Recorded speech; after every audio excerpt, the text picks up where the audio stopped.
Здраво, јас сум Ива. Ова се кратки вести од IT индустријата. Коосновачот на Alibaba и AliExpress, Джек Ма, го посети Скопје и се прошета на скопскиот кеј, а беше и на ручек во Soul Kitchen. Джек Ма е четврти најбогат кинез и еден од најбогатите жители на планетава со богатство од над 38 милиарди долари.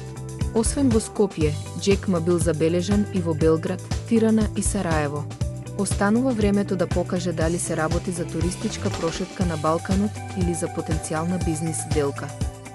Агенцијата за заштита на личните податоци утврдила низа неправилности во процесот на дигитализација на матичните книги. Според нив, постои голем потенцијал за злоупотреба на личните податоци на граѓаните.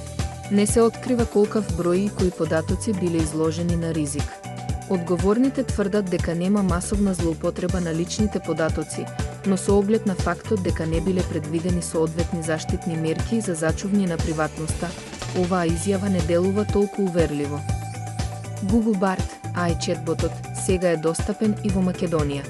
Неодамна, Google изјави дека вештачката интелигенција која е силен противник на ChatGPT, сега е достапна во преку 50 земји низ светот, вклучително и Македонија. Сепак, македонскиот јазик е се уште неразбирлив за Bard, па користењето треба да биде на англиски или некој од поддржаните јазици. Македонија и Црна Гора заедно ќе аплицираат во PayPal. Откако се донесе новиот закон за платежни системи, постои реална можност за целосна достапност на PayPal во Македонија. Во процесот за аплицирање ќе се приклучи и Црна Гора и двете земји заедно ќе настапат пред PayPal.